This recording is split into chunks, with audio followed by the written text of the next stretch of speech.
বাবাজির থেকে আশীর্বাদ নিলাম। রথ দেখতে পাইনি কিন্তু দড়ি টানছে। প্রথমে যদিও ভয় পেয়ে গেছিলাম, তারপর দেখছি না এইটা একটা ঠাকুমা। বন্ধু এখানে ঢুকেই দেখছি জুতো ঢুকে গেছে। হাই বন্ধুরা, ওয়েলকাম টু মাই চ্যানেল। আমি সিঙ্গুরের ছেলে। তো বন্ধুরা, আমি সিঙ্গুরের ছেলে হয়ে আজকে সিঙ্গুরের রথ দেখতে যাবো। বন্ধুরা আজকে হচ্ছে উল্টো রথ। আমার সোজা রথের দিন যাওয়া হয়নি কোনো একটা কারণবশত। তো আজকে যাব সেখানে, আর কেমন ভিড় হয় সেইটাও দেখবো, আর সেটা তোমাদের সাথে শেয়ার করব। কিন্তু এইটুকু জানি যে সিঙ্গুরের রথটা আমাদের এখানকার মধ্যে সব থেকে বিখ্যাত। তো চলো সেখানে কি হয় দেখা যাক। যতটা পারবো রথের দড়িটা টানার চেষ্টা করব, কিন্তু অনেক পাপ করেছি যদি জগন্নাথ রথ থেকে নেমে এসে গালে চড় মারে, সেটা একটা ভয় আছে। আর শুনছি নাকি একটা ইস্কন নাকি একটা মন্দির হয়েছে। তারপর ছাদ থেকে প্রথম রথ দেখলাম, আর নাচতে নাচতে নেমে পড়লাম সিঙ্গুরের উদ্দেশ্যে, সিঙ্গুরে যাবো বলে। তো তারপর গাড়ি নেমে পড়লাম। ভেবেছিলাম হয়তো বন্ধুরা অনেক দেরি হয়ে গেছে, তারপর এই রথটাকে সাজাতে দেখে তারপর ভাবলাম না, দেরি হয়নি বন্ধুরা, এইগুলোই যাচ্ছিল, তার মানে সিঙ্গুরের রথটা এখনো যায়নি।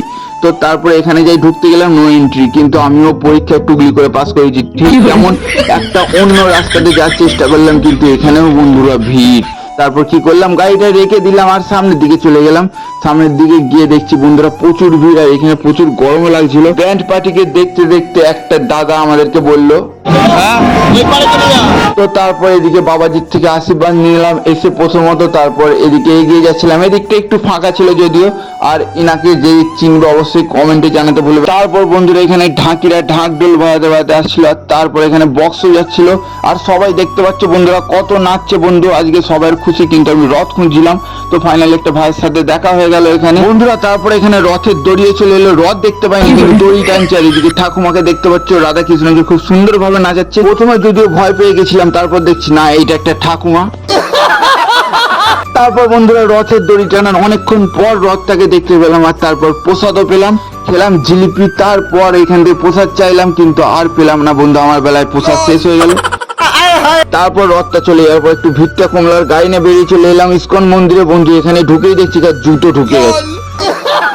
তারপরেই চলে এলাম বন্ধুরা ইস্কন মন্দিরে, এখানে খুব সুন্দর লাগছিল। আর তারপর চোখে বললো একটা বড় গীতা বই। তারপর গীতা বইয়ের মালিককে দেখলাম, তারপর প্রণাম করলাম আর মনস্কামনা জানিয়ে বেরিয়ে পড়লাম বাইরের দিকে। তো বন্ধুরা তারপর বাইরের দিকে চলে এলাম, আর এইদিকে দেখলাম বন্ধুরা অনেক খাবারের দোকান বন্ধু, লাড্ডু সিঙ্গারা থেকে শুরু করে জিলিপি বাদাম পর্যন্ত সবকিছু এখানে পেয়ে যাবে। তারপর এখান থেকে বেরিয়ে পড়লাম আমরা বাড়ি যাওয়ার উদ্দেশ্যে। তারপর বন্ধুরা বার করতে পারছিলাম না, আস্তে আস্তে গাড়িটাকে ভিড়ের মধ্যে দিয়ে বার করলাম। তারপরেও বন্ধুরা অনেক ভিড় ছিল, কারণ তখন আসার ভিড় ছিল আর এখন যাওয়ার, তাই জন্য আমি গাড়িটাকে সাইডে রেখে চুপচাপ করে মালাই খাচ্ছিলাম। বন্ধুরা ফাইনালি বাড়িতেও চলে এলাম, আর ভিডিওটা কেমন লেগেছে অবশ্যই কমেন্টে জানাও। আর চ্যানেলে নতুন এলে অবশ্যই সাবস্ক্রাইবটা করে দাও। আর আমাদের সিঙ্গুরটা কেমন লেগেছে সেটাও কমেন্টে জানাও। আর বন্ধুরা মানে যতটা পেরেছি, প্রচুর ভিড় ছিল, কিন্তু যতটা পেরেছি ভিডিও করে তোমাদেরকে দেখানোর চেষ্টা করেছি বন্ধু। এই চ্যানেলে আরও অনেক ভালো ভালো ভিডিও আসবে। তো বন্ধুরা চ্যানেলে নতুন এলে অবশ্যই চ্যানেলটা সাবস্ক্রাইব করে দাও। ঢিলা খ্যাংরা যা ইচ্ছা শুনে চ্যানেলটা সাবস্ক্রাইব করে দিতে পারো, পাশে থাকো বন্ধুরা। তো বন্ধু আজকের জন্য আসছি, অনেকটাই হাঁপিয়ে গেছি। চলো এবার ভিডিওটা এডিট করতে হবে, তারপর ছাড়বো। চলো টাটা।